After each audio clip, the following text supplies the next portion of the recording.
Donc c'est à moi que revient le privilège de jouer le rôle de modérateur.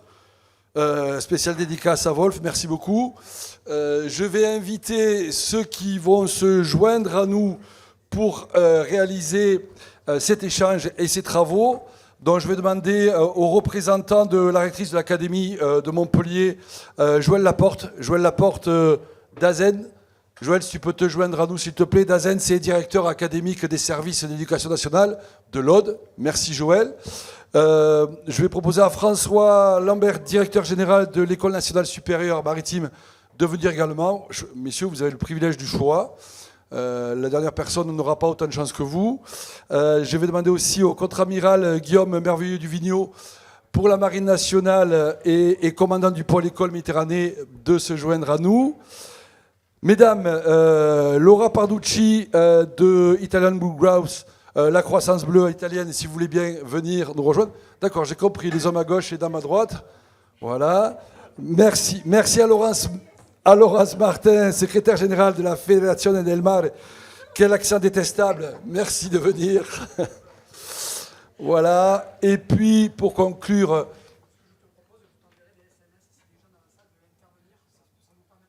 Oui, puis nous sommes entre nous, là. Voilà, le monde de l'enseignement, de la formation et des clusters. Si jamais quelqu'un a besoin de prendre la parole et poser une question, bien évidemment, qu'il n'hésite pas à le faire. L'idée, c'est peut-être de donner la parole à chacun des intervenants sur une présentation de leur organisation et puis de se prendre quelques minutes d'échange s'il y avait des questions à leur soumettre. Et puis, je n'ai pas fini. Isabelle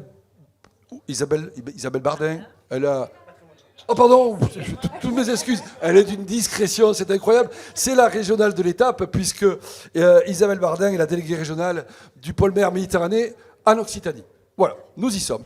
Alors, l'idée première de cette initiative concernant Escale avec les métiers de la mer était quand l'économie maintient un héritage en offrant des formations et des débouchés sur le territoire. Je vous laisse cogiter là-dessus.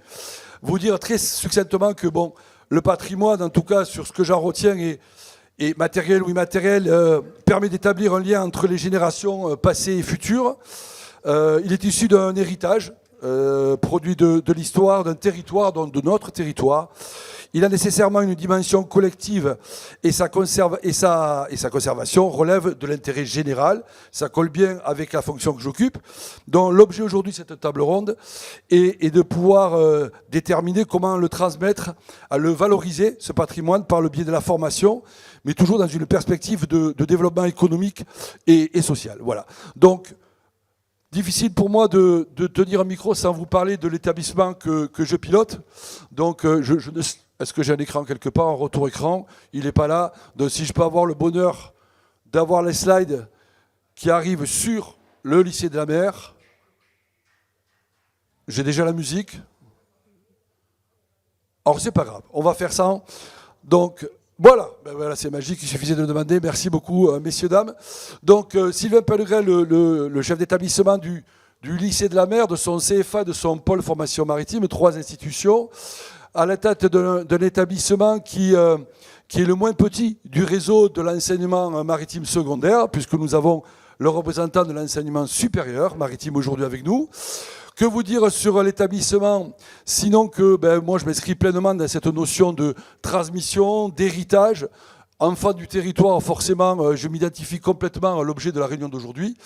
Et même si, au niveau de l'établissement, nous avons une vision qui est plus une vision, j'allais dire, de façade méditerranéenne, je suis particulièrement attaché à mon territoire.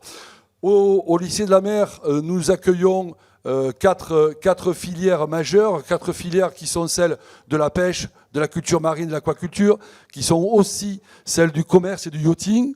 Et puis pour finir, les électromécaniciens de marine.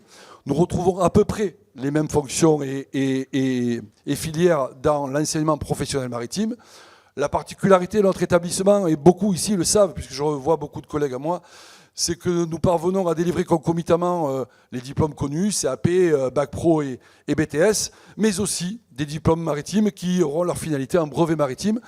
Et et j'espère que Joël ne s'en offusquera pas, il est certain qu'en Corée, en Australie ou ou peut-être dans d'autres pays comme le Canada, ben, le bac pro français n'aura pas beaucoup d'intérêt. En revanche, les brevets maritimes que l'on délivre, eux, le prennent complètement puisque c'est une norme internationale et ils sont valorisés d'autant plus. Voilà donc succinctement pour notre établissement. Je vais maintenant donner la parole à notre premier intervenant, Joël Laporte d'Azen de l'Aude. Joël, bon, c'est toi qui as l'honneur d'ouvrir ce débat avec toute sa complexité. Est-ce que tu peux nous parler un petit peu de ce serpent de mer que l'on a enfin identifié, qui s'appelle l'Académie de la mer, qu'on a lancé avec FAST à l'automne 2024 et qui maintenant semble prendre complètement son rythme de croisière. Merci, je vais essayer. La mission et la question est compliquée, mais je vais essayer. D'abord, merci de nous inviter, de m'inviter.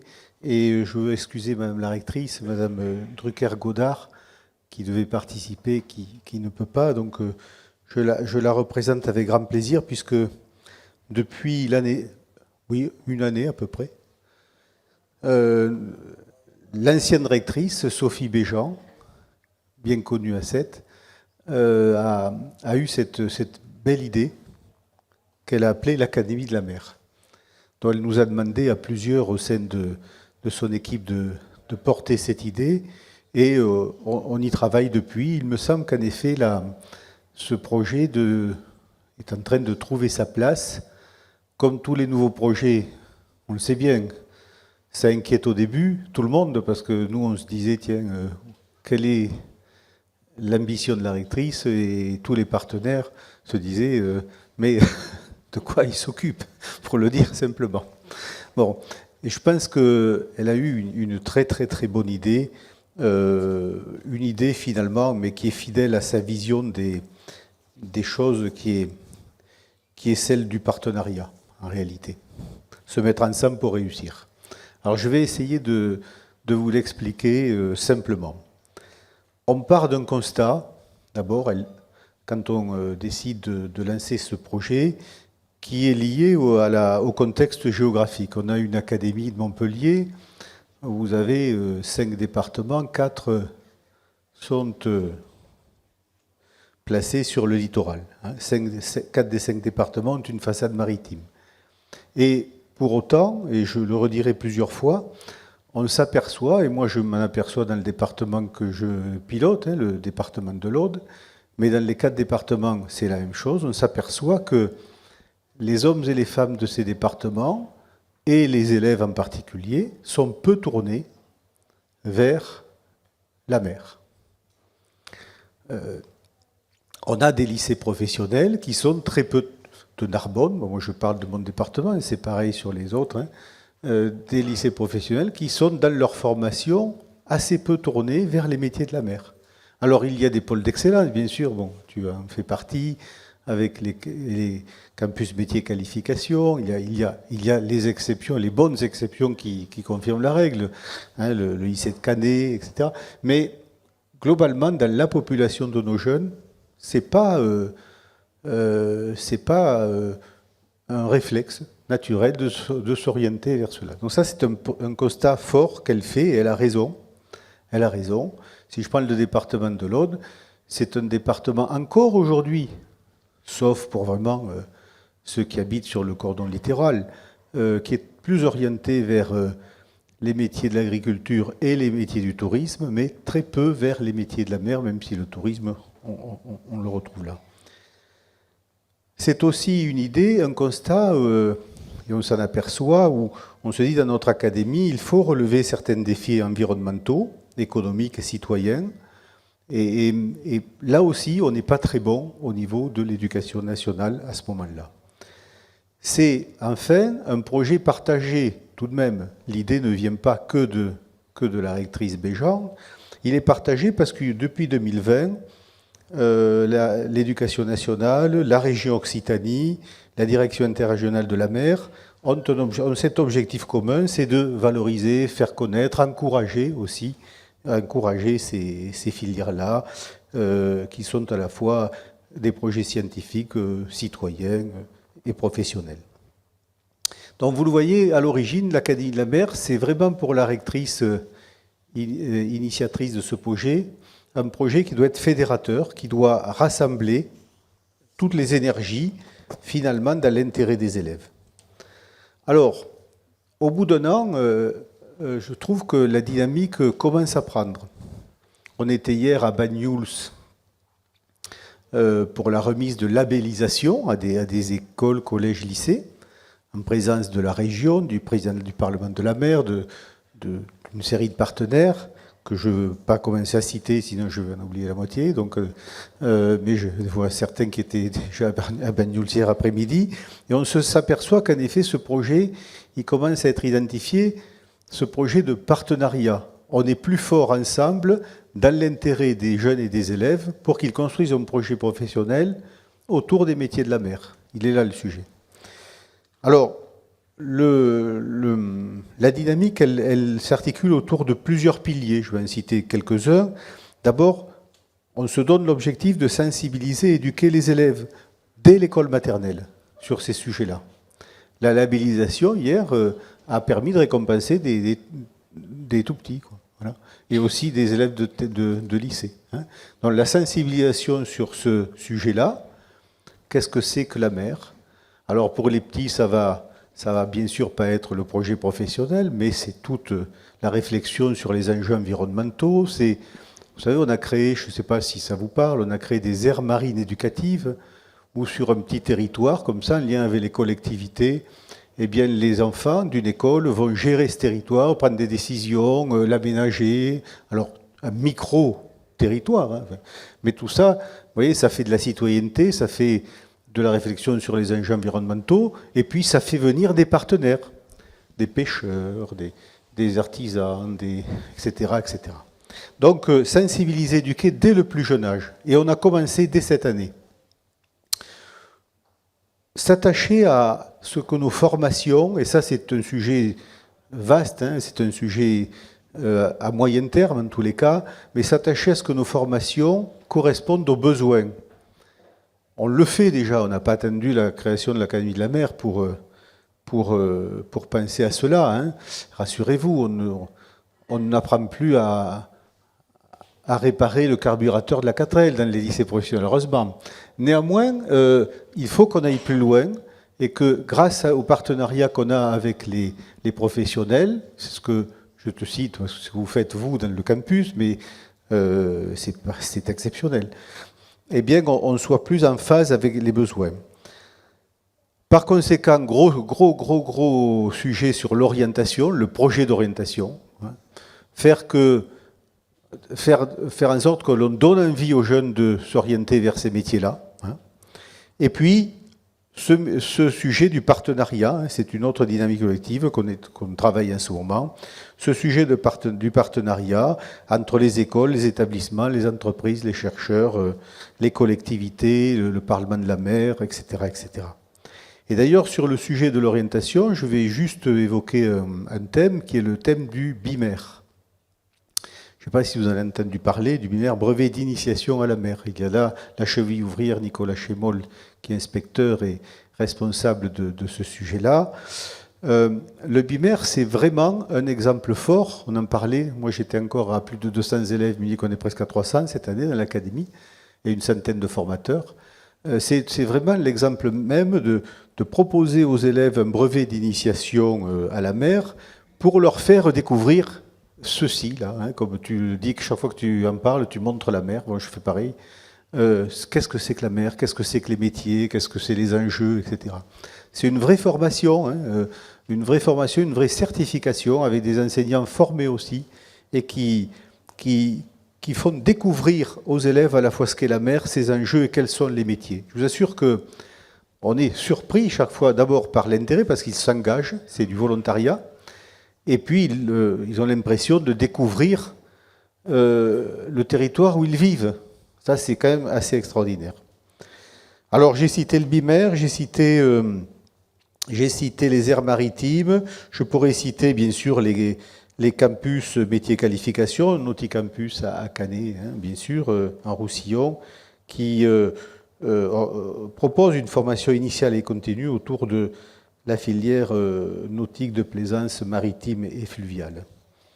Enfin, pour valoriser tout ça, on a, et c'est la première fois que ça se passait hier à Van Nuls, on a créé une labellisation. Labellisation des établissements et des écoles. Labellisation qui n'est pas là pour récompenser, mais qui est là pour encourager. C'est une reconnaissance. Et on s'aperçoit que dans l'académie, des centaines d'établissements, alors qu'on ne le savait pas, c'est ça qui est extraordinaire. On voit la richesse aussi qui se passe dans les établissements. On s'aperçoit que dans l'académie, des centaines d'établissements travaillent sur ces sujets-là.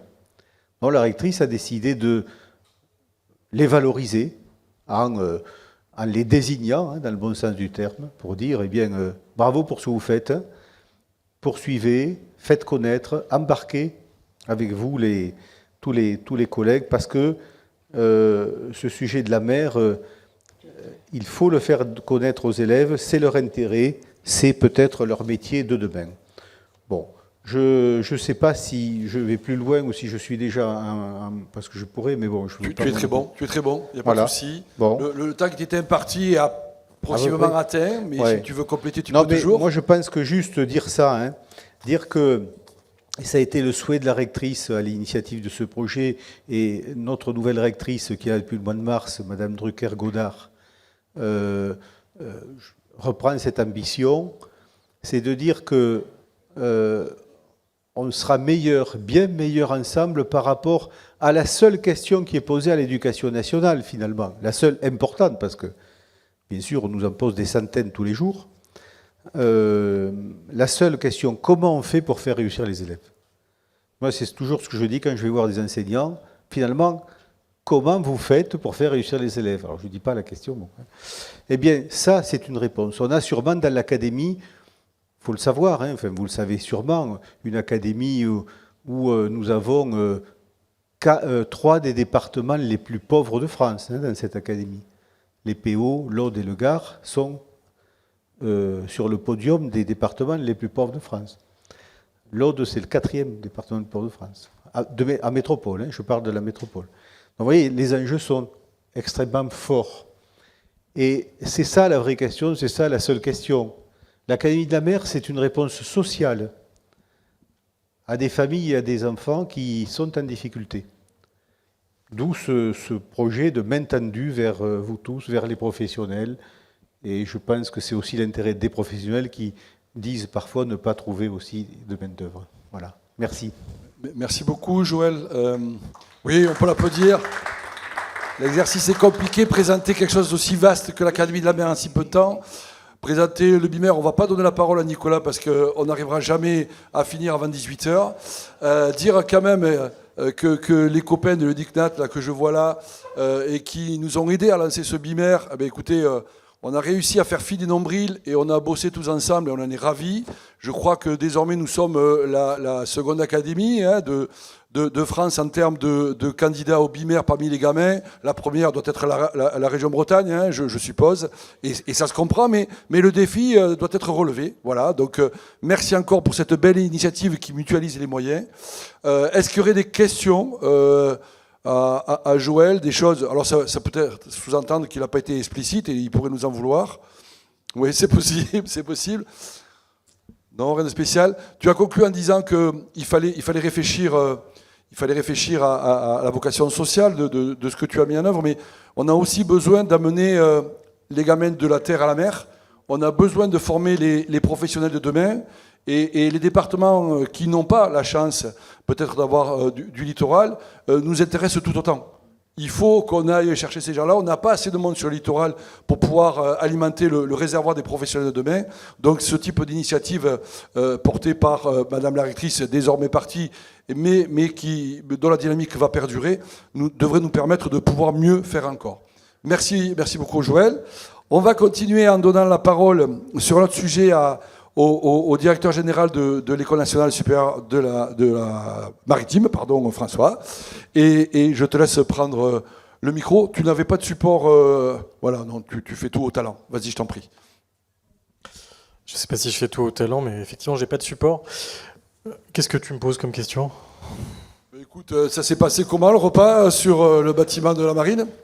C'était bien. Non. C'était Donc, au soleil, non, toujours heureux d'être à 7. on va essayer de pas continuer sur ce biais-là. Donc, peux-tu nous présenter l'école? Parce que moi, je sais très bien ce qu'est l'école l'ENSEM, anciennement Hydro, mais peut-être que les gens dans la salle ne le savent pas. Donc, si tu peux nous dire en quelques mots qu'est-ce que c'est, quel peut être, j'allais dire, le rôle des formations de l'ENSEM dans l'attrait économique pour notre territoire, quel enjeu ça peut avoir, et puis peut-être nous faire part de projets à venir que vous auriez dans les tiroirs ou qui sont susceptibles d'aboutir très prochainement.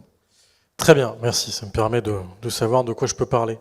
Merci de votre accueil. Je suis toujours heureux de retrouver des amis à 7. Merci encore, Marc, Michel. Je suis heureux de vous retrouver dans cet environnement qui m'est familier.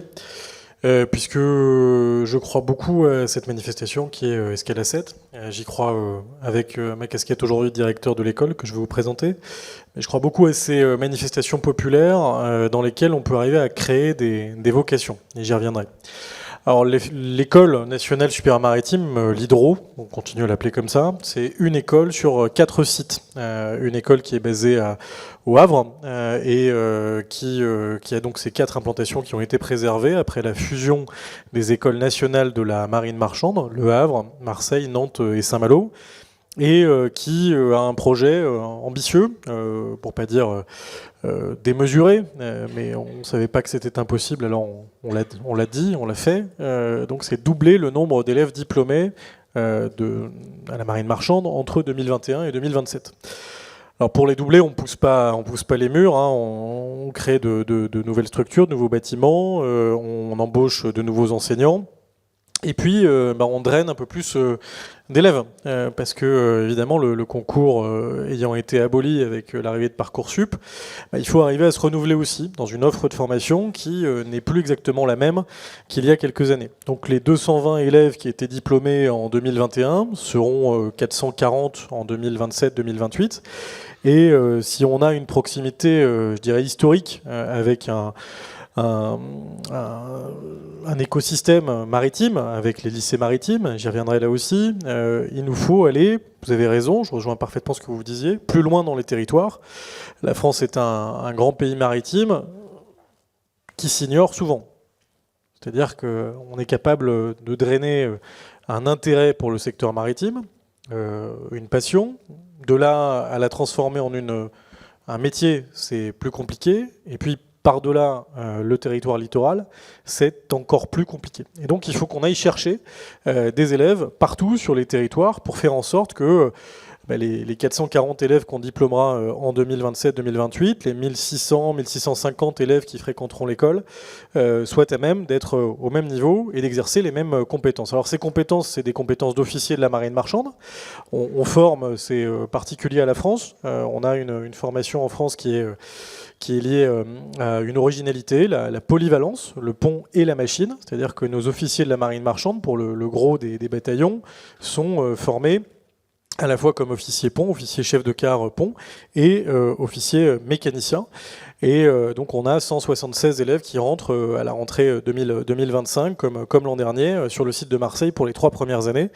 Et c'est des gens qui vont aller poursuivre leur formation ensuite, après différents embarquements, au Havre pendant 2 ans. On a aussi des officiers monovalents pont, 3 ans au Havre, et avec vous voyez, une petite subtilité, on s'ouvre vers la Méditerranée, on s'ouvre vers le lycée maritime, puisqu'on a délocalisé une partie de cette formation vers le lycée de Bastia. Et on a 24 élèves qui, dépendants de l'ENSM, vont être formés à Bastia sur cette même formation pendant 2 ans, à compter du 1er septembre 2025. Et puis l'officier chef mécanicien, avec une machine qui se transforme. C'est plus la machine des années 50, c'est même plus celle des années 2015 ou 2020. C'est une compétence qui est différente, qui adresse des enjeux qui sont ceux de la transition énergétique. Je pense aux différents types de carburants marins, les biofuels, l'hydrogène, l'éthanol, l'ammoniac. Évidemment aussi des compétences sur l'électrique, sur la voile. Donc tout ça, on doit être capable de l'apprendre, et c'est à Saint-Malo qu'on l'apprend sur la monovalence monovalence machine, pardon. Et puis, on a également innové avec des ingénieurs en génie maritime qui sont formés à Nantes depuis une dizaine d'années, qui est un métier qui montre aussi qu'on a une limite dans notre système de l'hydro. L'hydro, elle a été très, très longtemps, trop longtemps, auto-centrée. C'est une école qui, tout à l'heure, on avait un témoignage d'une personne qui était passée par l'école. Ceux qui sont passés par l'école, ils sont très attachés. Il y a un lien affectif à cette école de la marine marchande, comme il y a un lien affectif du reste à la marine nationale. Je vais en dire un petit mot aussi pour les rapprochements entre la marine marchande et la marine nationale. Mais force est de constater que ça a failli la perdre. C'est-à-dire que il faut forcément arriver à faire en sorte que nos élèves issus de cette école se tournent un peu plus vers l'ensemble des métiers de la mer. On a une économie maritime dans laquelle on s'inscrit. L'économie maritime en France, ce n'est pas une somme de différents aspects, différentes composantes trop silotiques. Le portuaire, la logistique, la pêche, les métiers du littoral. Tout ça, c'est un ensemble. Et tant qu'on n'arrivera pas, et vous avez raison de le dire, c'est pour ça que le BIMER et l'activisme, je peux dire l'activisme de Sophie Béjean a été apprécié, eh bien, ce qui compte, c'est d'arriver à persuader que la mer est une politique publique comme les autres.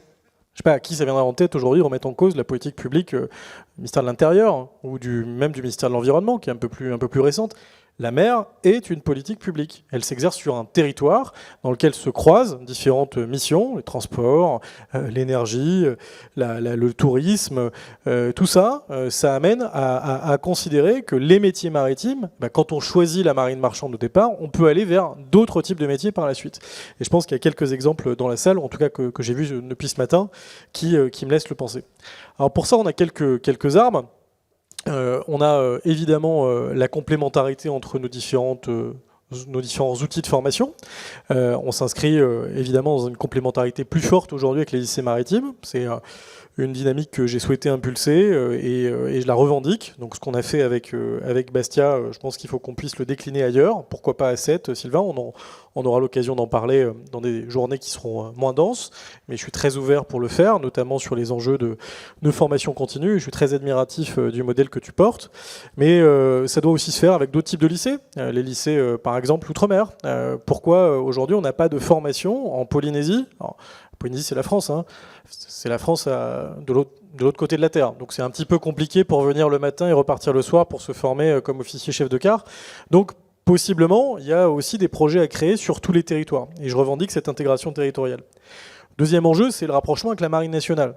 On est dans un moment aussi où on doit arriver à circonstancier l'engagement de nos jeunes officiers de la marine marchande et leur faire comprendre qu'ils sont dans un monde qui est différent, un monde qui est dans lequel ils sont plus vulnérables, un monde dans lequel la géopolitique nous rattrape quand on oublie trop vite qu'on s'inscrit dans des lignes qui sont sans doute régulières, mais qui sont extrêmement vulnérables. La crise en mer Rouge en est un témoin. Il y en a plein d'autres. Mais le monde est plus complexe qu'à une époque. Force est de constater là-dedans que c'est très bien de vouloir réarmer le pays, de dire qu'il nous faut plus de navires, mais on les a déjà.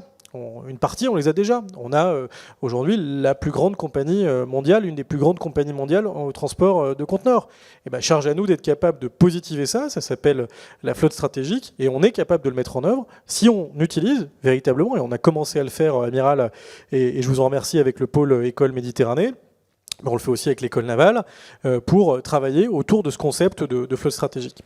Et puis le troisième enjeu, et je terminerai par là, j'ai commencé par cette question-là des vocations, c'est d'arriver finalement à positiver sur la base de cette jeunesse qui est pour certains, et ce serait beaucoup trop simple, la rupture est beaucoup trop simple, trop brutal, se dire que les jeunes sont plus intéressés par rien, que de toute façon, même quand on les met à contribution de manière très directe sur des travaux pratiques, ils n'ont pas la même fibre que nous, ils n'ont pas la même capacité à faire.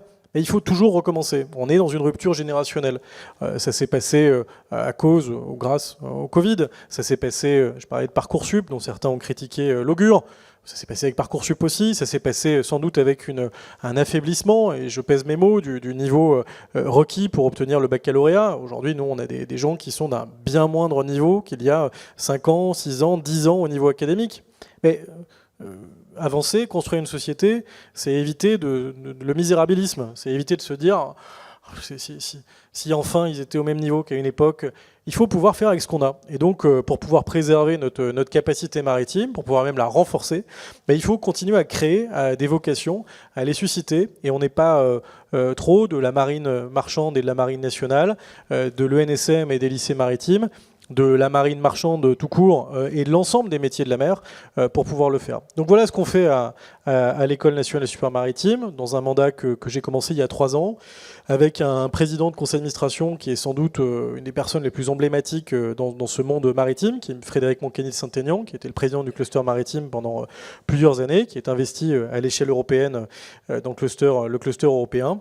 Et voilà ce qu'on continuera à défendre tant qu'on nous permettra de le faire, avec une stabilité budgétaire qui est indispensable, mais avec une volonté de continuer à agglomérer l'ensemble de ces compétences, et ça passera par Escale 7 l'an prochain, puisqu'on sera présent avec une délégation de l'école. Merci beaucoup François pour cette pertinente contribution. Y aurait-il des questions? Je n'ai pas reçu d'SMS de Wolf sur le sujet. Donc c'est parfait. Merci encore. Tu as fait le lien avec d'autres de nos invités. Je vais me tourner vers le contre-amiral Guillaume Merveilleux Duvigneau. Peut-être tu as évoqué le pôle école Méditerranée. Peut-être, amiral, nous présenter ce qu'est le pôle école Méditerranée, parce que c'est une idée assez générique de la Marine nationale. On l'a moins sur les formations que vous mettez en œuvre. Oui, tout à fait. Alors, je vais parler un petit peu du pôle école Méditerranée, mais je ne suis pas là uniquement pour ça, bien sûr.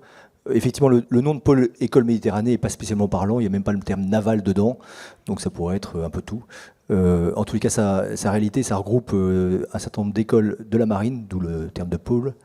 Il est basé à Saint-Mandrier-sur-Mer, donc près de Toulon, donc près du premier port militaire de France et d'Europe d'ailleurs. Et il a pour vocation, c'est le principal centre de formation de la marine, il a pour vocation de former un certain nombre de marins au métier de la marine, à un certain nombre de métiers de la marine. Il y a environ 8000 marins qui passent dans nos murs chaque année, pour quelques jours pour certains, jusqu'à plusieurs mois, une année scolaire pour d'autres, de tous âges, grades et spécialités. Voilà, ça c'est le pôle école Méditerranée. Mais enfin, c'est un des centres de formation de la marine, c'est pas le seul.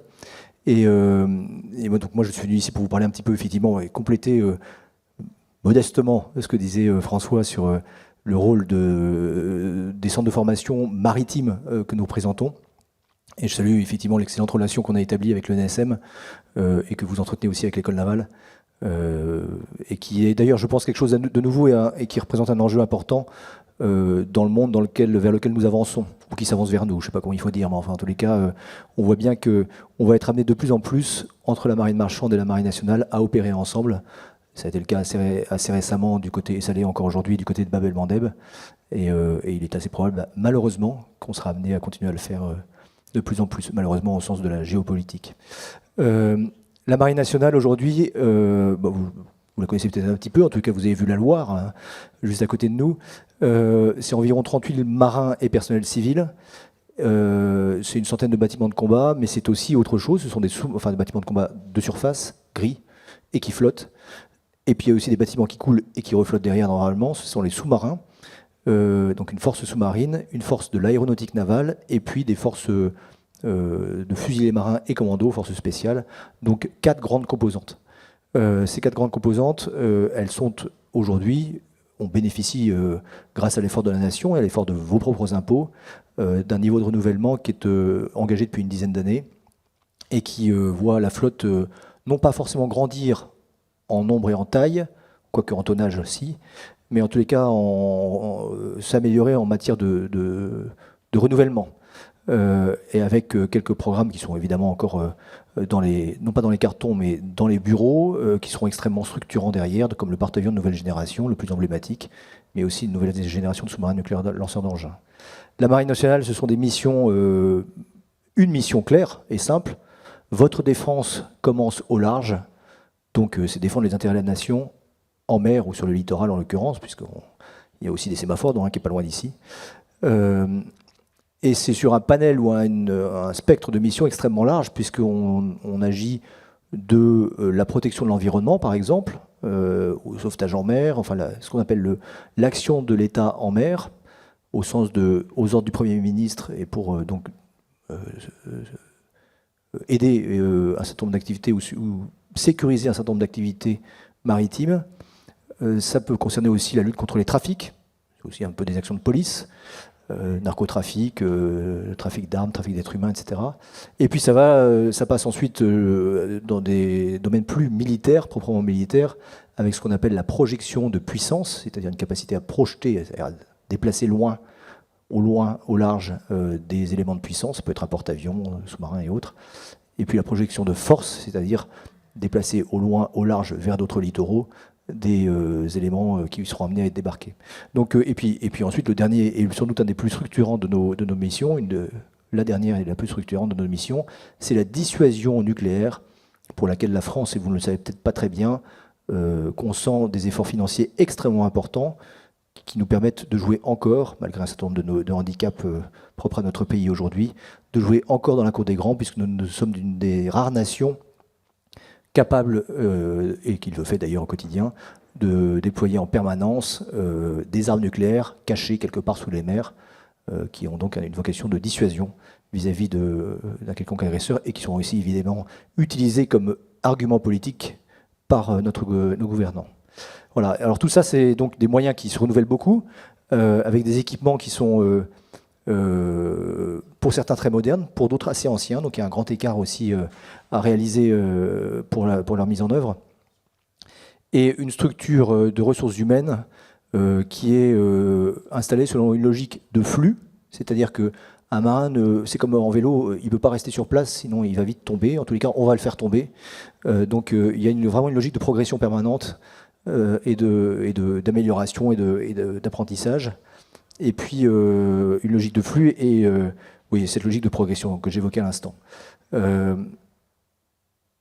Selon cette logique, en tous les cas, on recrute régulièrement dans la marine, puisque comme il y a du flux, il y a des gens qui partent, il y a des gens qui rentrent, il y a des gens qui progressent. Et la marine recrute en tout environ 4000 marins par an. Donc c'est un gros recruteur. Le ministère des Armées en général, d'ailleurs, est, je crois, le premier recruteur de France. Alors, parmi ces 4000 marins, en recrutement externe, c'est-à-dire les jeunes de nos régions qui vont venir coiffer un pompon rouge ou une casquette, c'est un chiffre un peu différent. Il y a environ 1800 quartiers-maîtres et matelots, donc ça c'est les plus jeunes, qui sont recrutés par la marine en France, en général France et Outre-mer évidemment, et puis environ 1300 sous-officiers, ce qu'on appelle les officiers mariniers dans la marine. Ces gens-là sont recrutés pour les quartiers-maîtres et matelots entre le niveau 3e et en gros le niveau bac, même jusqu'à bac plus de 3, et puis pour les mestranciers, c'est-à-dire les sous-officiers, c'est bac et jusqu'à bac plus de 3. Et puis on recrute aussi évidemment des officiers. Et puis il y a aussi un processus important de recrutement interne, c'est-à-dire qu'un jeune qui est rentré comme matelot peut ensuite changer de corps, devenir sous-officier et devenir officier éventuellement ultérieurement, s'il en a envie et s'il en est capable. Donc il y a aussi un caractère d'ascenseur social très fort dans la marine. Et tous les jours, on croise des exemples de gens qui sont rentrés comme mousses, c'est-à-dire comme jeunes matelots, hein, parfois sans le bac, et qui sont aujourd'hui officiers avec 4 ou 5 galons sur les épaules, qui ont commandé des bateaux, etc. Il y a même des amiraux, ça arrive. C'est la capacité, et je pense que les maîtres principaux qui sont ici pour en attester, la capacité du marin à progresser, elle est permise par la structure elle-même des ressources humaines de la marine, et d'ailleurs elle est même presque exigée par cette structure-là. Et ça c'est pour la partie, la dimension de progression hein, de nos marins. C'est une progression qui est permanente, donc il y a forcément derrière cela une notion aussi de formation initiale, bien sûr, mais aussi de formation régulière, si ce n'est permanente parce que sur le terrain, sur le tas, on ne cesse de s'instruire les uns les autres, on ne cesse de progresser parce qu'on ne cesse d'apprendre. Nous-mêmes, la marine, l'institution ne cesse d'apprendre elle-même sur elle-même et sur les opérations qu'elle doit mener. Mais en plus de cela, évidemment, les individus apprennent sur leurs propres installations, leurs propres bateaux, leurs propres capacités.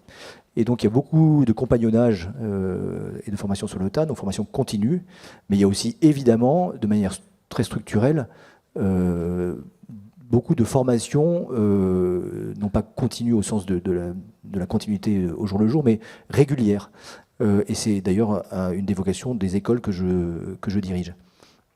Formation régulière, donc on recrute, comme je le disais, des jeunes qui n'ont parfois pas le bac, et qu'on va former à 2 grandes dimensions, comme toutes les écoles d'ailleurs, le savoir-faire technique et le savoir-être.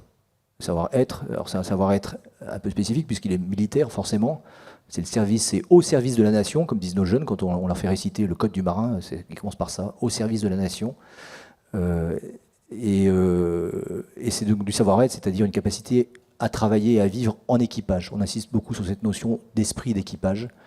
Chaque marin compte, chaque marin est important sur un bateau, on le sait bien, il n'y a personne en rab, il n'y a pas de passagers qui sont là pour se promener. Donc chaque marin a un rôle et chaque marin dépend de l'autre.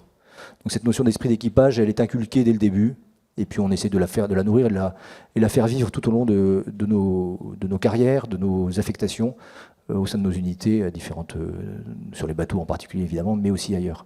C'est un peu notre trésor culturel ou social, je ne sais pas comment on peut dire, mais on y est très attaché. Donc le savoir-être c'est important, et le savoir-être derrière il y a une notion évidemment de disponibilité, parce qu'au bout du compte, c'est un statut militaire, on est d'abord militaire, et puis on a 3 dimensions finalement, dans une même casquette ou un même pompon, militaire, marin et technicien.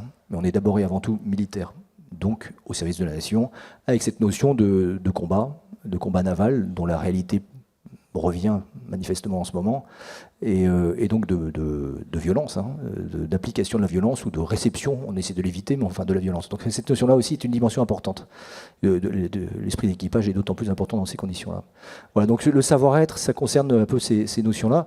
Et puis le savoir-faire technique, eh bien on a... La marine, sa structure en matière de ressources humaines, représente environ 80 métiers différents, donc de spécialités variées. Comme je l'ai souligné tout à l'heure, il y a les sous-marins, les bateaux de surface, l'aéronaval, etc. Et si on rentre un tout petit peu plus dans le détail, je ne vais pas vous les citer les 80 parce que, un, je ne les connais pas, et puis deux, on n'a pas le temps. Donc double raison, mais ça peut être des métiers associés à l'énergie, à la propulsion, mécanicien naval, électricien, électromécanicien de sécurité. Ça peut être des métiers associés à ce qu'on appelle les opérations, c'est-à-dire la charge utile, les radars, les sonars, les missiles, les canons, les systèmes d'information et de communication, radio, satellites, etc., les réseaux informatiques. Et puis ça peut être des métiers associés au nucléaire, associés à la maintenance aéronautique, ou à la mise en œuvre, les personnels volants aussi, hein, sur les avions ou les Rafales embarqués sur le porte-avions, par exemple, ou les hélicoptères ou les avions de patrouille maritime. Et puis des métiers qui sont plus kaki, entre guillemets, qui sont ceux des forces spéciales, les fusiliers marins, commando. Donc une grande diversité de métiers, parfois d'ailleurs avec des espèces de niches. Hein. Il y a, sur certains bateaux, comme le porte-avions, il y a quelques... Le porte-avions, je vous livrerai un secret défense, il repose sur quelques savoir-faire uniques et qu'on maintient... qu'on surveille comme le lait sur le feu en permanence, parce que c'est une horlogerie extrêmement précise, même si c'est gros. Et donc il y a, sur le porte-avions, mais ailleurs aussi, bien sûr, un certain nombre de compétences qui sont rares et qu'on maintient avec beaucoup d'attention. Voilà, donc une notion de variété, de technicité très forte. Évidemment, la marine a toujours été, les marines en général, qu'elles soient marchandes ou nationales d'ailleurs, ou royales autrefois, ont toujours une dimension technique extrêmement forte. C'est des éléments de haute technologie. Je parlais il y a quelques années avec le pacha de l'Hermione, qui me disait que c'était la haute technologie de l'époque, enfin au XVIIIe siècle, hein, l'Hermione. Donc voilà, ça a toujours été un métier technique, très technique, outre ces dimensions maritimes évidemment. Donc ça c'est une dimension très forte chez nous. Et alors comment on fait tout ça?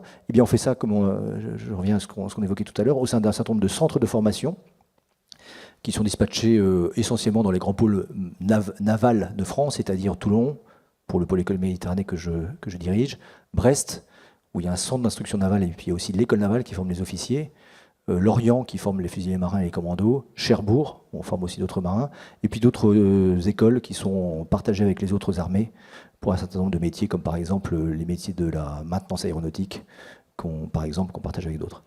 Donc des centres de formation. Pour ça, il faut aller chercher des jeunes. Les jeunes, on va les chercher grâce au service de recrutement de la marine. Vous avez 2 exemplaires devant moi, et qui sont donc qui innervent le territoire français. Vous travaillez pour la partie sud-ouest et vous recrutez, je crois, pour la marine nationale environ 200 marins par an, si j'ai bien suivi. Et donc il y a d'autres représentants de cette engeance de recruteurs partout sur le territoire et qui sont présents et qui viennent notamment ici à Sète parce que c'est un bon moyen de faire connaître la Marine nationale et ses missions et puis d'attirer du jeune. Sur la partie de la carrière, je vais revenir un tout petit instant dessus. Je parlais de formation régulière, de progression. Il y a aussi beaucoup de passerelles possibles. Les gens peuvent éventuellement, on essaie de ne pas trop le faire quand même, mais changer ou évoluer dans leur spécialité. Et puis il y a aussi, de manière générale, de façon un peu plus transverse, on s'efforce aussi de développer un certain nombre d'équivalences dans les formations qu'on dispense avec le monde universitaire ou le monde de l'éducation nationale, pour aussi que nos marins puissent ensuite vendre. Alors ils ont généralement une bonne réputation, les marins de la Marine nationale, mais c'est bien s'ils peuvent aussi appuyer leur démarche de reconversion par un diplôme qui est reconnu. Je parlais des centres de formation, donc il y en a un certain nombre à travers la France. Et puis on a aussi développé un certain nombre d'activités qui nous permettent d'aller hameçonner le futur marin un petit peu en amont de son recrutement. Et c'est notamment le cas avec l'éducation nationale. On travaille beaucoup et très bien avec l'éducation nationale.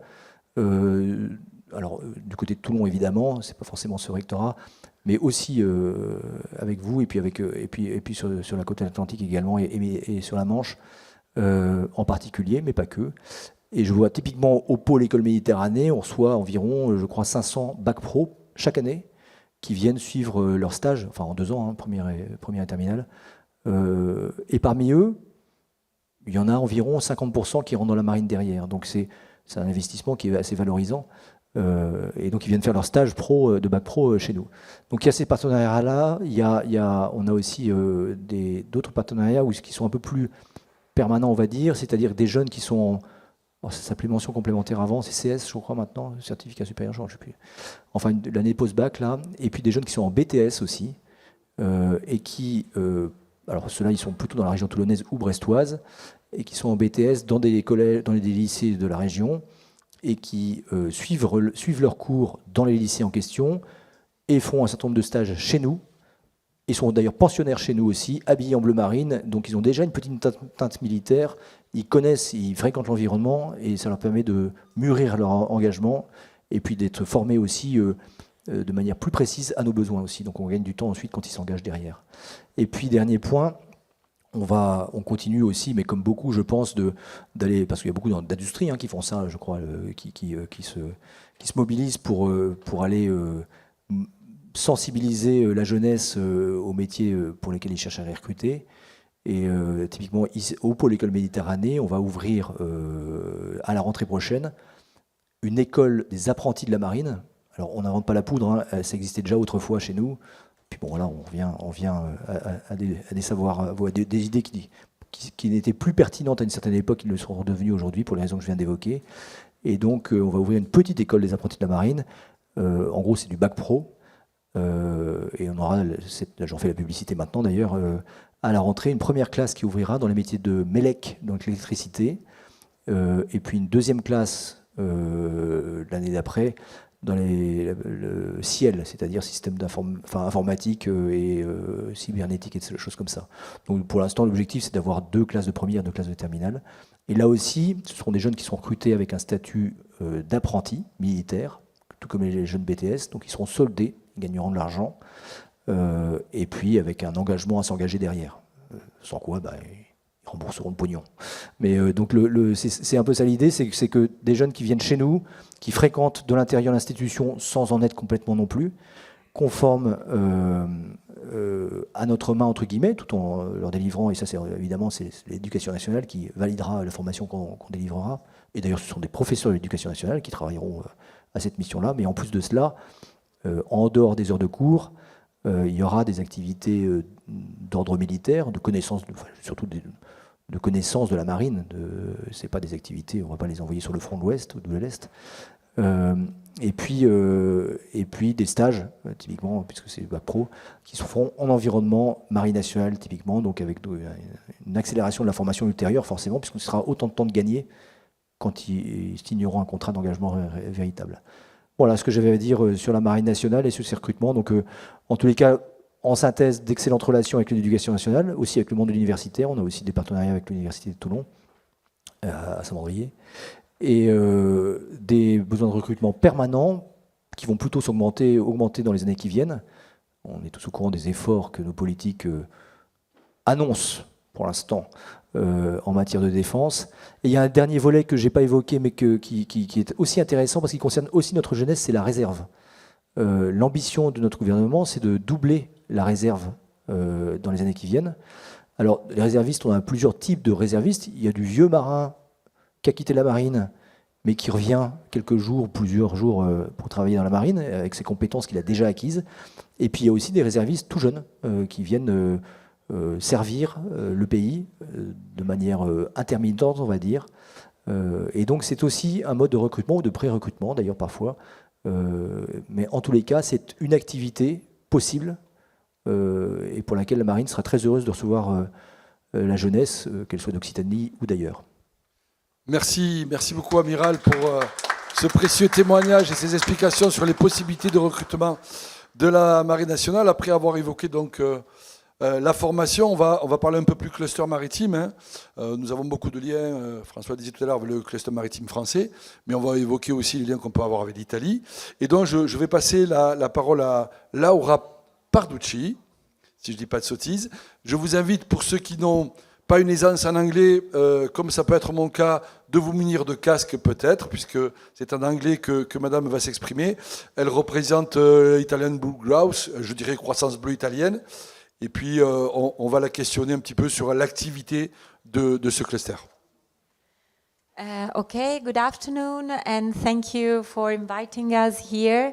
My name is Laura Parducci, and I work for this company that is called IBG, Italian Bull Growth. And first of all, I would like that we are engaged with clusters because we are participated by the main Liguria cluster of maritime technologies that is called DLTM. This cluster is the only cluster in Italy participated also by the Italian Navy. So in the cluster, there are represented big companies like Fincantieri, Leonardo, etc., and small and medium-sized enterprises. Okay, merci. And then universities, research centers, and a consortium that is the Liguria Consortium of SMEs working in the maritime sector. And we are really the only cluster in Italy dealing with the defense sector also.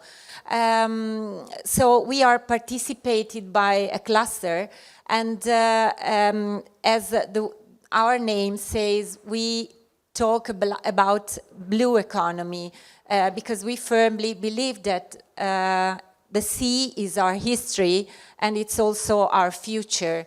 That's why we decided about 15 years ago to start this project that is called Sea Future.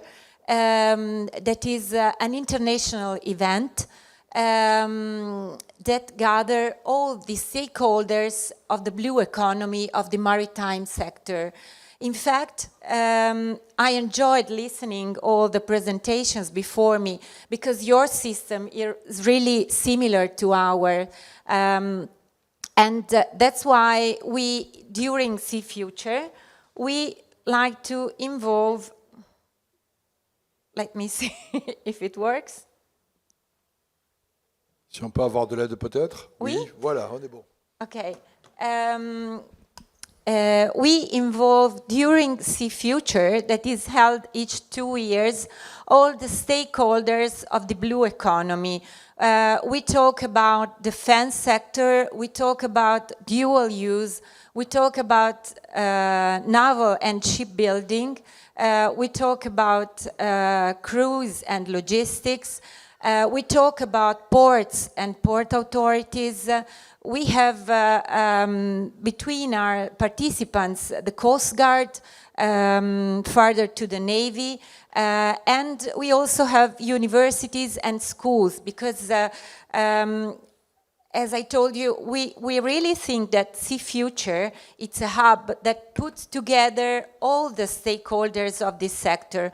We give young students the opportunity to participate in the event, in the 4 days of the event, where they can make stages and where they can practice and they can see with their eyes what the Navy do, what shipbuilding is, and what technologies in the maritime sectors are.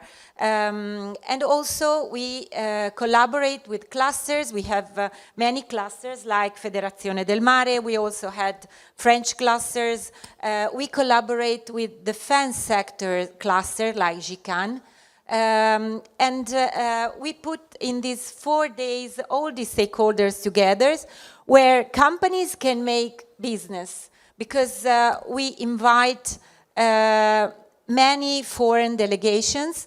Not us, but the Italian Navy invites foreign delegation. In 2023, we had over 76 foreign delegations from all over the world that represented by chief of staff and by chief of procurement offices that can make B2B and B2G meetings pre-organized before the event with our participating companies, clusters, and all the participants of to the event. And then it is an opportunity for networking, for keeping up to date with the latest innovations, because we have a 4 days program where the Navy take part, where the clusters take part, and where we deal with the most important thematics that involve the maritime sector in the period, from environment to and the protection of the sea to innovative technologies, and to the new scenarios in which Italian Navy and foreign navies are engaged.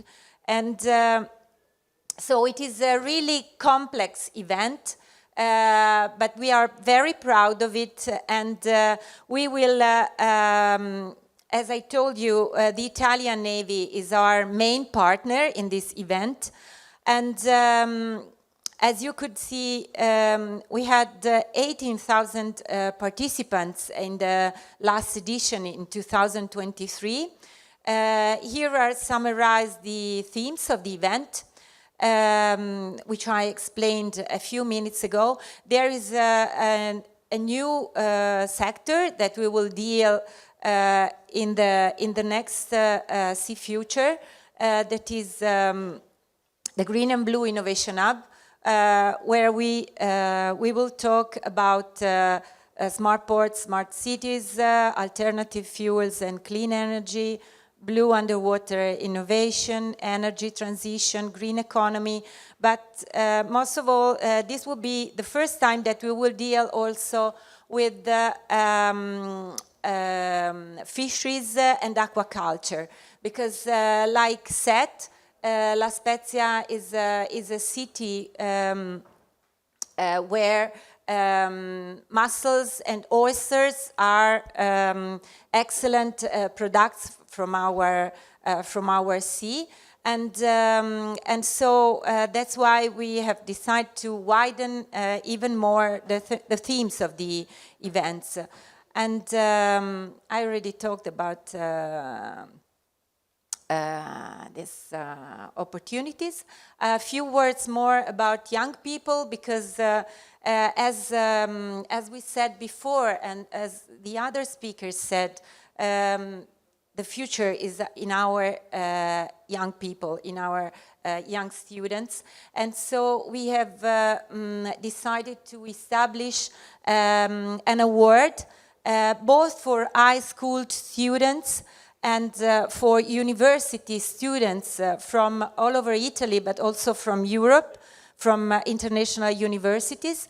And we award the best theses according to the themes of the event.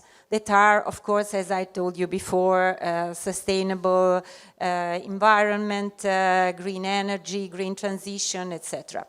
And then we talk about innovation. We will have a startup area.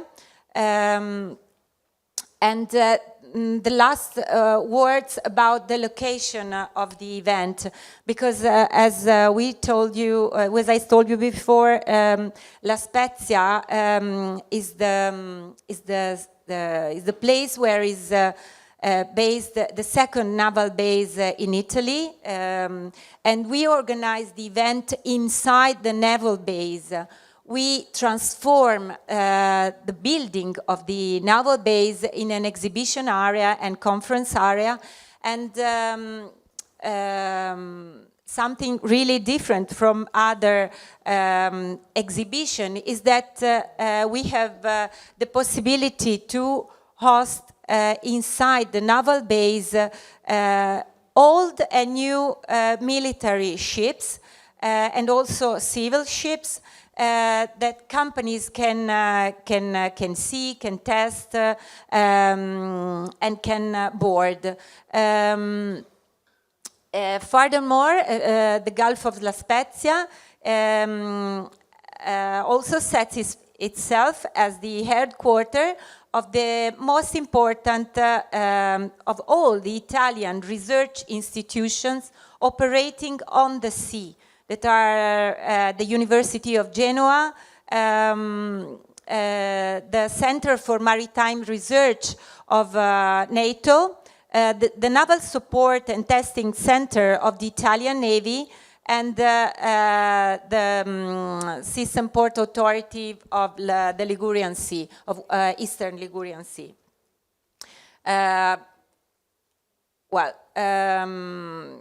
Of course, France is one of our partners in our event. We have already twinning with the city of Toulon, and we hope that we will set also a collaboration with the museum in Toulon, because the Italian Navy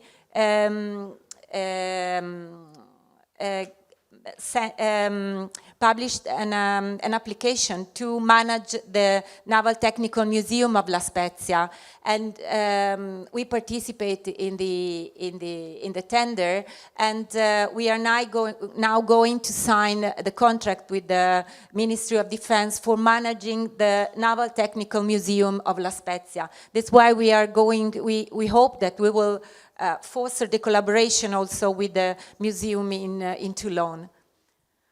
I think I've spoken a lot. Non, c'était parfait. Merci Laura, merci beaucoup pour cet éclairage sur SeaFuture, un événement qui donne envie d'y participer et de vous rejoindre à La Spezia. On va enchaîner désormais avec Laurence Martin qui est à mes côtés, qui va me dispenser du casque puisqu'elle parle très bien français, secrétaire générale de la Fédération d'Edelmar, nous parler peut-être de la fédération, nous parler des clusters et des travaux que vous faites avec d'autres clusters, et je crois avec ceux de l'Afrique du Nord notamment. Mais aussi avec la France. Aussi, mais bien évidemment avec la France. Français. Donc merci à vous. D'abord merci aux organisateurs pour l'invitation. Je suis vraiment ravie de participer à la première édition de Patrimoine en escale, et pour rien au monde, j'aurais manqué ce rendez-vous. Merci. Pour plusieurs raisons, parce que j'ai eu, comme l'a brièvement énoncé dans son introduction, Wolfgang, j'ai eu le plaisir d'accueillir Wolfgang, c'était il y a à peu près maintenant 2 ans. C'était en marge d'une réunion qu'il avait à l'ambassade de France, et il cherchait des connexions avec l'industrie maritime italienne. Alors je lui dis, bon, je pense que tu es arrivé au bon endroit. Il voulait aussi avoir des synergies avec les clusters en vue de l'édition 2026.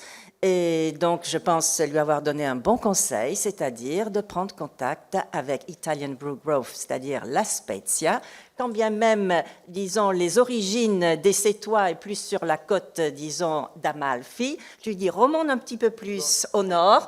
Mais je pense que vous trouverez de très bonnes synergies. Je suis très heureuse d'être ici avec Laura Parducci et Cristiana Pani, présidente de Sea Future, pour témoigner de cette entente cordiale qui s'est vraiment nouée. Donc maintenant, très brièvement, qui sommes-nous ?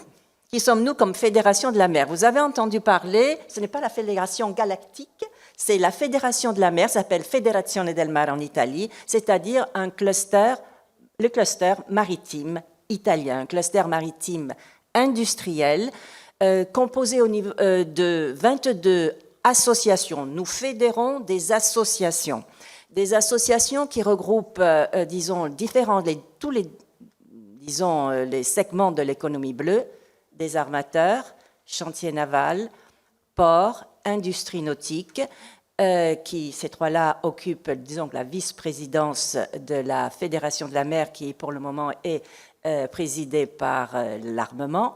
Mais vous avez aussi les représentations des ports, des terminaux, représentation aussi de l'association des assurances, des registres navals, mais aussi des académies maritimes qui assurent la formation et la formation des marins.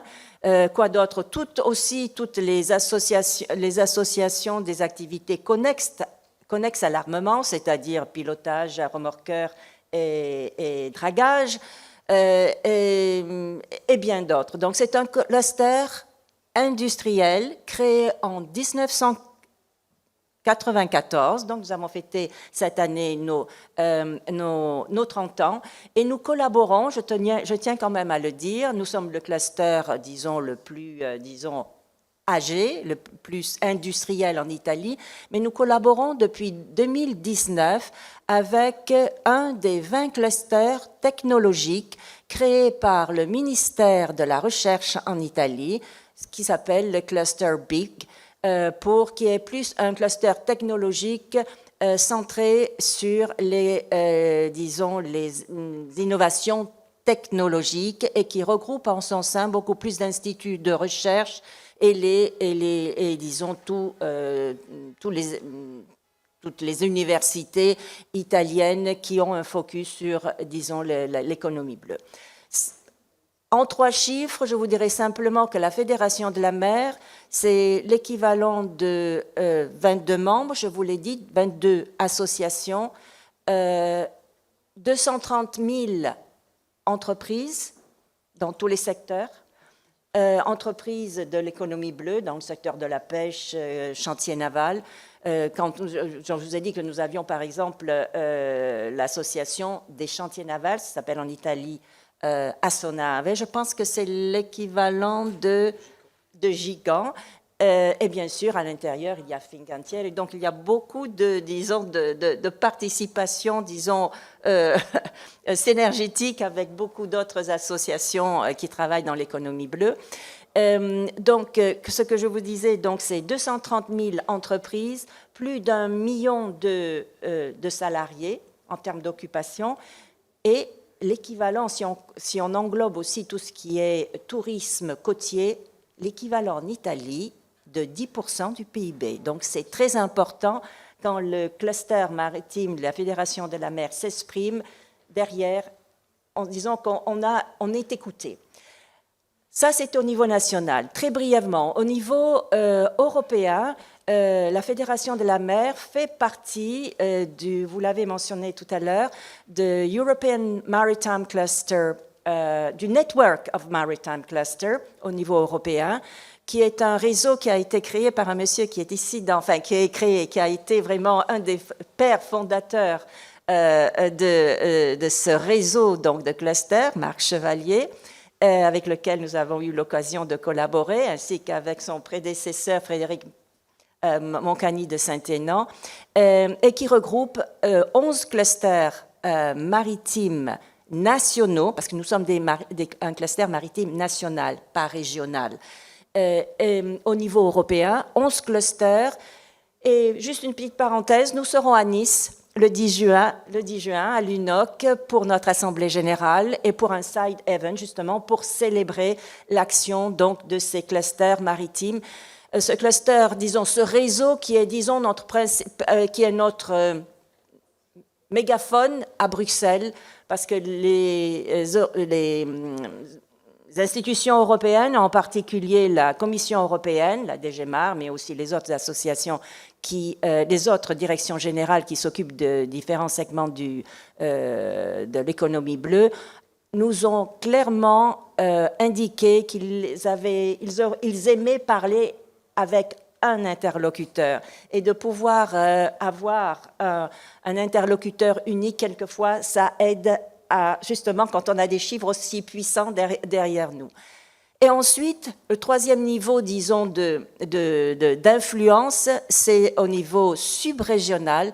Nous sommes vraiment très actifs au sein de l'initiative 5 pour 5, je crois qu'on dit comme ça en français, c'est-à-dire cette initiative européenne qui regroupe 5 États membres de la rive nord, Portugal, Espagne, France, Italie et Malte, et de l'autre côté, Mauritanie, Maroc, Algérie, Tunisie et Libye. Et dans le cadre donc de la WestMed Maritime Cluster Alliance, nous avons depuis maintenant une dizaine d'années collaboré dans le cadre d'un dialogue structurel afin de promouvoir une coopération nord-sud. Et très brièvement, je voulais vous dire qu'au bout de, disons, de ces 3 dernières années, nous avons,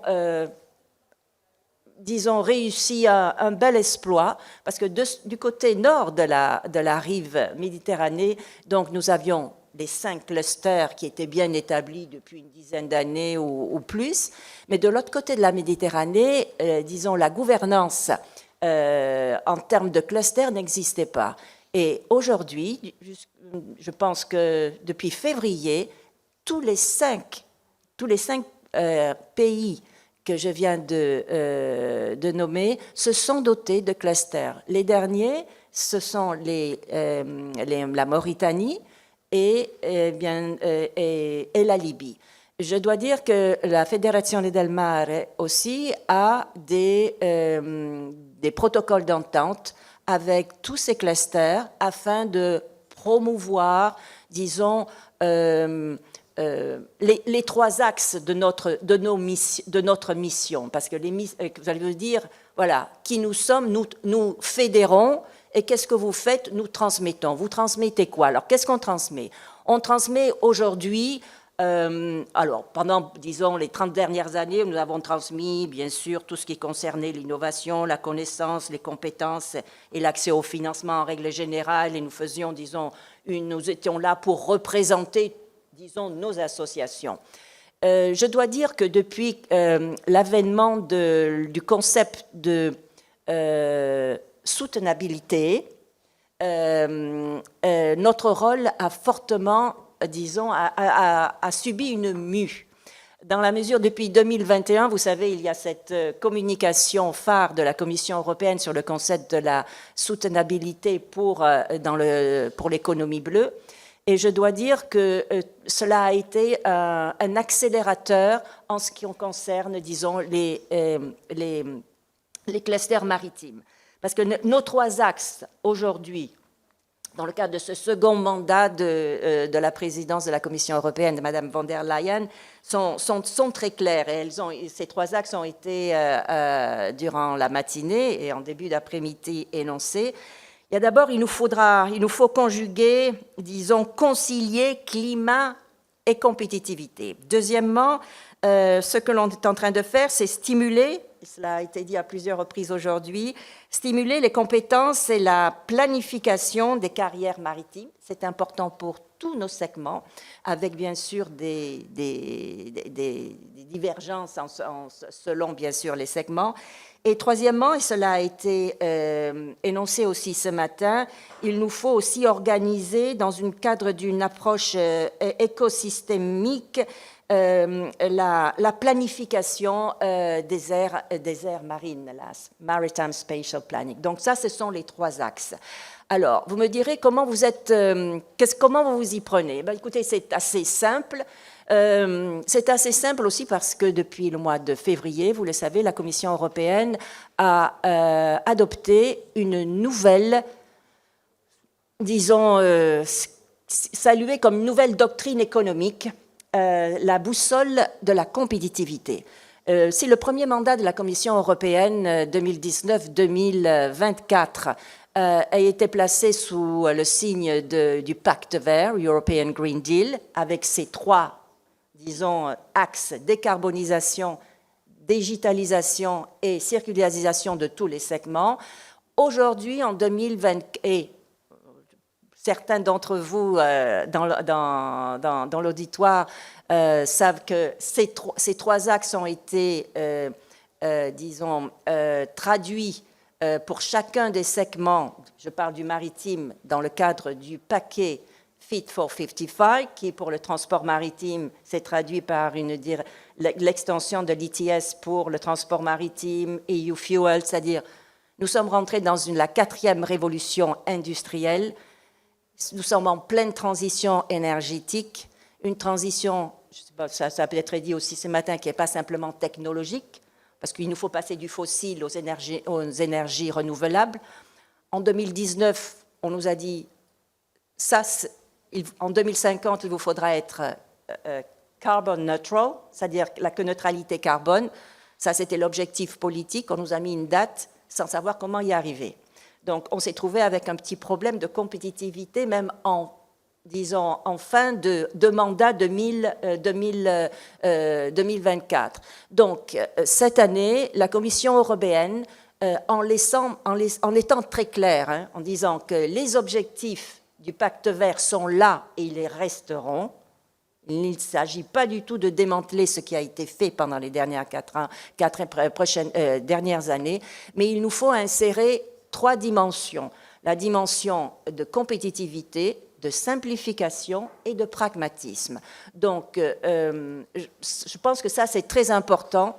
Il s'agit en ce moment d'une communication, donc d'une vision, d'une stratégie. Nous attendons, je pense, pour les dans les prochains mois, d'ici la fin de l'année, un nouveau paquet de mesures législatives qui viendront traduire un petit peu cet ajustement. Quand je disais qu'on était là pour essayer de réconcilier climat et compétitivité, c'est-à-dire retrouver le juste équilibre entre les trois dimensions de la soutenabilité, du concept de soutenabilité, c'est-à-dire la dimension environnementale, sociale, économique, et j'ajouterai, parce qu'on en a parlé fortement ce matin, mais aussi la dimension culturelle. On a parlé pas beaucoup ce matin, mais je pense que ça aussi c'est très important. Donc, je voudrais vous dire aussi brièvement que cet exercice que l'on a aujourd'hui, j'en parlais avec Wolfgang, on en a parlé déjà il y a 2 ans, pour moi c'était très important, parce que je l'ai évoqué très brièvement hier après-midi lors de la présentation de cette manifestation. On est là aujourd'hui pour appliquer ce qui est l'objectif du traité du Quirinal, c'est-à-dire ce traité qui a été signé entre la République française et la République italienne en 2021, entre le président Macron et le président Mattarella, qui sont toujours en fonction, qui est entré en vigueur en 2023 et qui vise, disons, à renforcer une coopération bilatérale renforcée dans beaucoup de domaines, dans le domaine notamment de la coopération économique, de la coopération industrielle, mais qui a aussi dans sa feuille de route, que je vous conseille tous d'aller voir, parce que nous sommes là, dans cet esprit-là, pour la mettre en œuvre, cette feuille de route, pour justement faire en sorte d'assurer la protection de cette mer Méditerranée qui nous est tous commune, justement parce que là on a évoqué bien sûr les coopérations bilatérales, mais aussi la coopération dans le cadre de la West Med Maritime Cluster Alliance. Non pour rien, ce matin, nous étions France, Italie, Espagne, dans le cadre du WestMed. Il y avait aussi des représentants du Portugal. Malte n'était pas là, mais le sera certainement la prochaine fois. Il y avait des représentants de la Mauritanie, du Maroc, etc. Donc, il y a une grande famille qui travaille ensemble justement pour cette coopération Nord-Sud, et cette coopération qui est déjà, se voit concrètement à travers de la participation dans de nombreux projets européens, justement pour promouvoir toutes ces politiques bilatérales. Et laissez-moi conclure en disant une chose, parce que simplement, je pense que c'était le collègue mauritanien qui l'a évoqué, diversité et inclusion. Il y a tous nos clusters sont bien intentionnés à promouvoir la diversité, l'inclusion, parce que toutes ces nouvelles disons, qualifications professionnelles qui seront requises pour pouvoir mettre en œuvre, disons, cette transition écologique et énergétique est au centre. Et nous faisons partie, beaucoup de nos clusters qui sont ici présents font partie d'un projet européen qui s'appelle WinBig, qui a été fortement voulu justement par la Commission européenne. La Fédération de la mer y participe. Nous avons organisé à Rome le 26 mars dernier, disons, une conférence de projet pour la Méditerranée, pour la promotion des femmes dans l'économie bleue, pas simplement dans les secteurs traditionnels, où déjà le secteur du shipping est déjà à des chiffres assez performants, dans d'autres domaines, mais dans les, disons, domaines, disons, technologiques plus avancés, les secteurs émergents, disons, de la Blue Economy.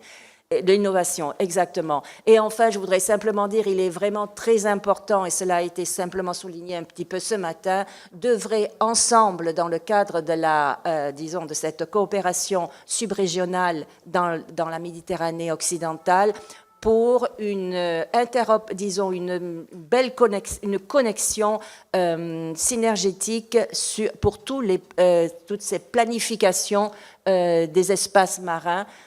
Car nous avons tous des frontières maritimes qui se parlent, et il y a de plus en plus des nouvelles activités maritimes. Nos espaces maritimes, disons, les eaux internes, les eaux territoriales sont déjà très affolés, disons, d'usage maritime, et de plus en plus, disons, tous les États riverains, mais je pense déjà que la France et l'Espagne l'ont déjà fait, ont créé et déjà négocié leur zone économique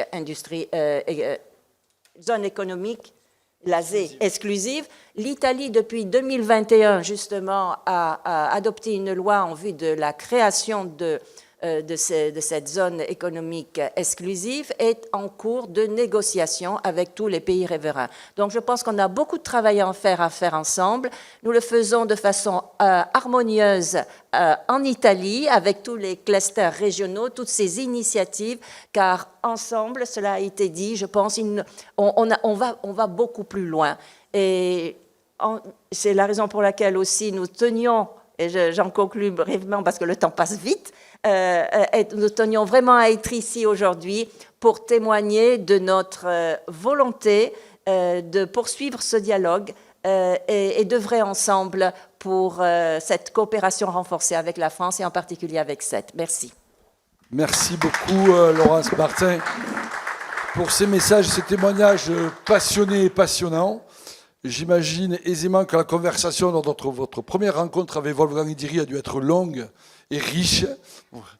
Voilà, je sous-entends, vous comprenez ce que vous voulez, mais en tout cas, merci encore, c'était très instructif. Et puis je vais terminer, je vais la présenter tout à l'heure comme la locale de l'étape. Laurent, je vous laisse, Isabelle, prendre un micro. Donc Isabelle Bardin, déléguée régionale pôle mer Méditerranée, pour nous parler un petit peu du rôle du pôle mer dans le développement durable de l'économie maritime. Nous expliquer un petit peu quelles actions de la transmission le pôle mer favorise, par exemple. Bonjour.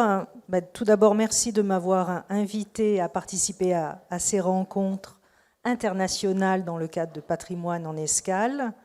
Je suis effectivement ravie de représenter le Pôle Mer Méditerranée. C'est une association qui, depuis 20 ans maintenant, est à chaque fois relabellisée par l'État Pôle de compétitivité. Pôle de compétitivité à vocation mondiale, mais bien ancré dans ces territoires d'accueil qui sont l'Occitanie, la région Sud-PACA et la Corse.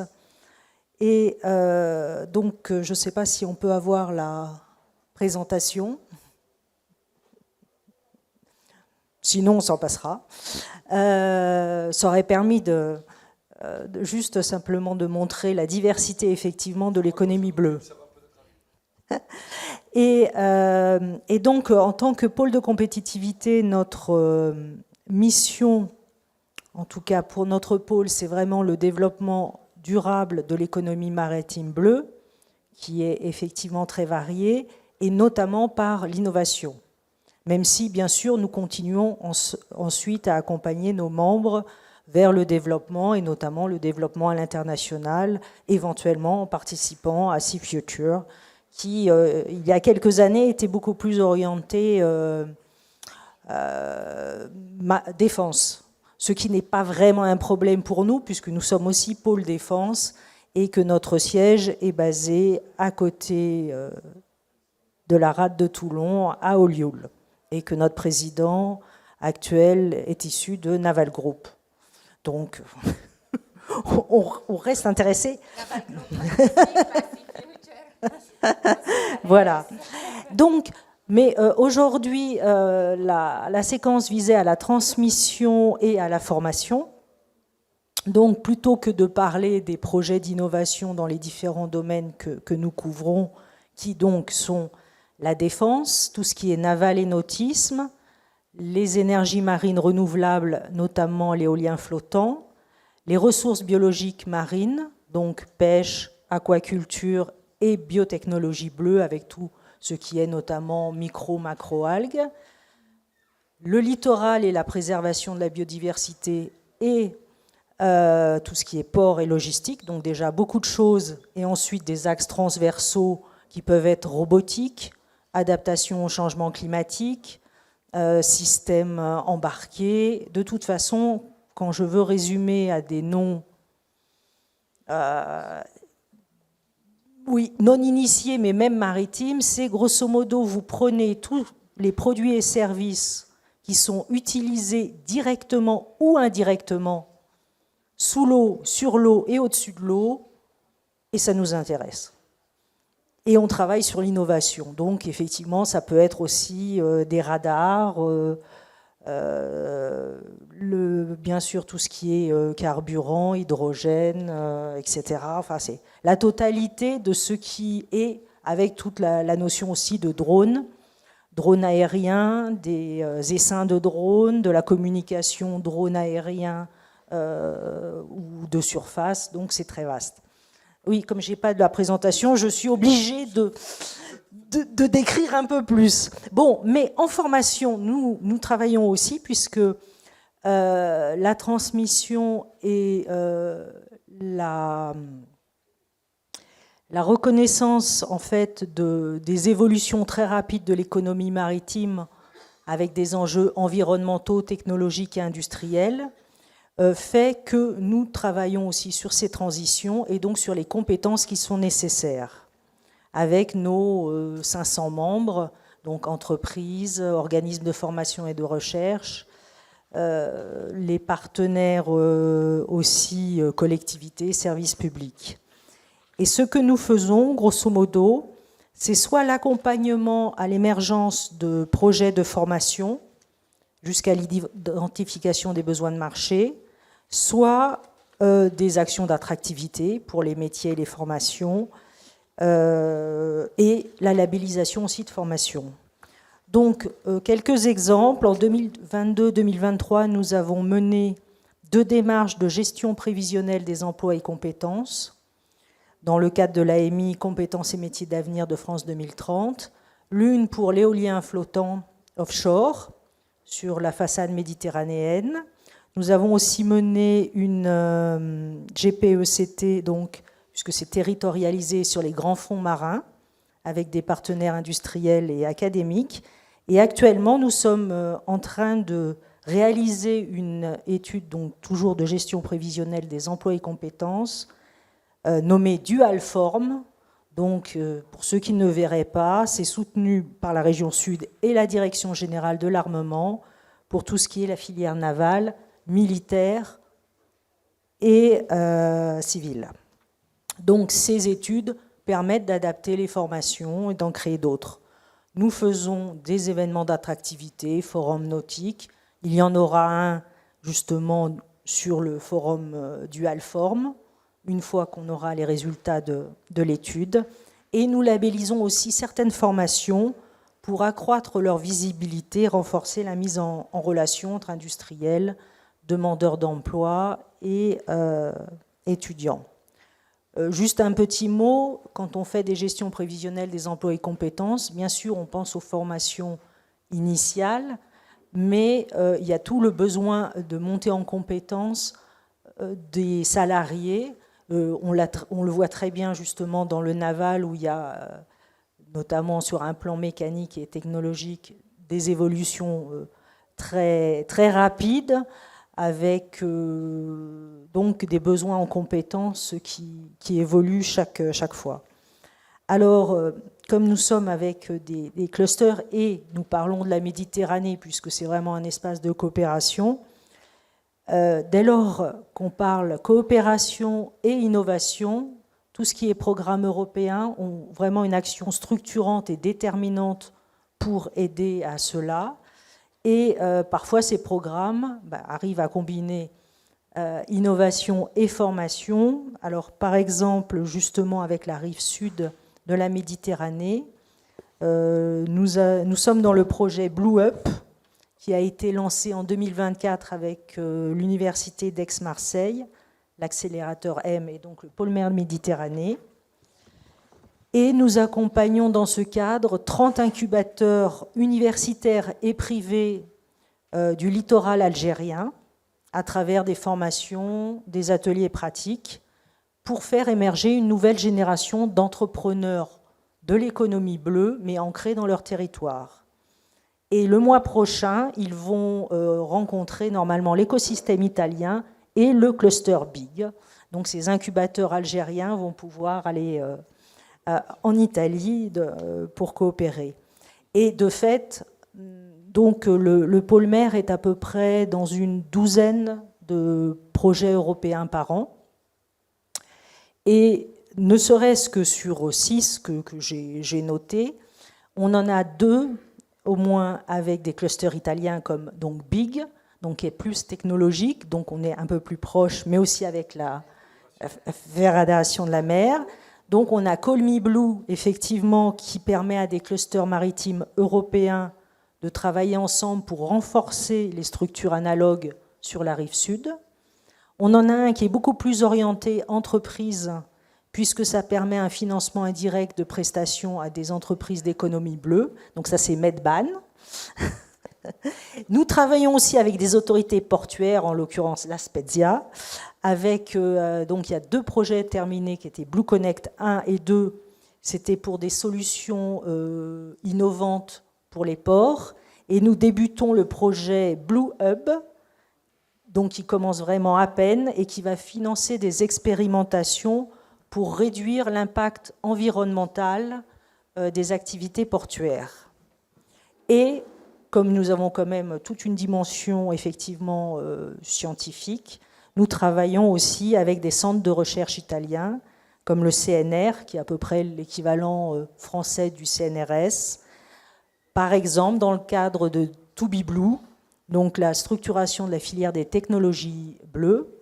Donc nous sommes aussi actifs et on a eu un événement récent dans le cadre d'un autre projet européen qui est Asa for Ice à la pépinière de Flex il y a 2 semaines, donc qui est sur vraiment aquaculture, biotech. Et le projet Blue Mission Med, c'est la lutte contre les pollutions plastiques et chimiques en Méditerranée, où nous travaillons avec l'Ifremer. Donc, avec nos spécificités de pôle de compétitivité, nous essayons de faire le passeur entre les mondes, entreprises, recherche, formation et bien sûr les territoires.